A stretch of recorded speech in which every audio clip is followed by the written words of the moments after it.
After many years of strongly denying he ever took performance-enhancing drugs, Lance Armstrong is expected to change his story today. As Lee Cowan reports, Armstrong says he's ready to speak candidly to Oprah Winfrey today about the long string of doping allegations against him. Like him or not, there's one thing you could always say about Lance Armstrong. He was consistent. From day one of the cheating and doping allegations, Armstrong never wavered from his steadfast denials. I have never doped. I can say it again, but I've said it for 7 years. It doesn't help. Steroids? Nope.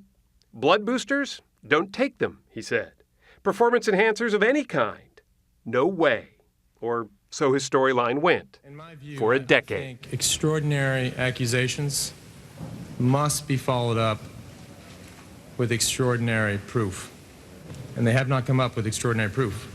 He called the doping investigations a witch hunt, claimed cycling's governing bodies were unfair, and branded his accusers a bunch of liars. It was a strategy that worked until last week, when the U.S. Anti-Doping Agency released evidence so overwhelming, Armstrong was stripped of his 7 Tour de France titles.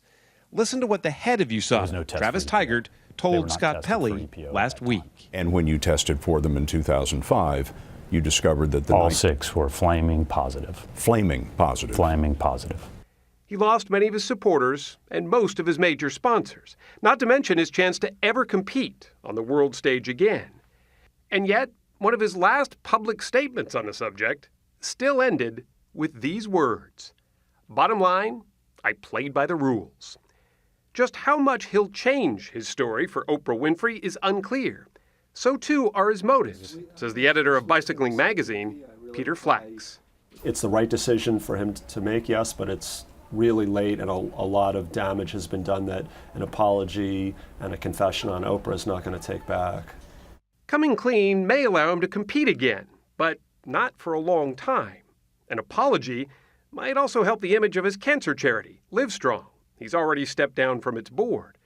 But even a limited confession might also lead some, including the U.S. Postal Service, to sue him for fraud. It's not going to make everything better again on Friday morning. But there is a chance at redemption, you think, by doing this? It's the only chance at redemption. Armstrong once said he was done talking about his past. He now seems to believe his future legacy depends on a change of heart. For CBS This Morning, I'm Lee Cowan in New York. You know, the question is, why does he decide to do this now? But on CBS 60 Minutes Sports, there was this powerful interview with Taggart, which showed that they have a lot of evidence. Yeah, flaming proof.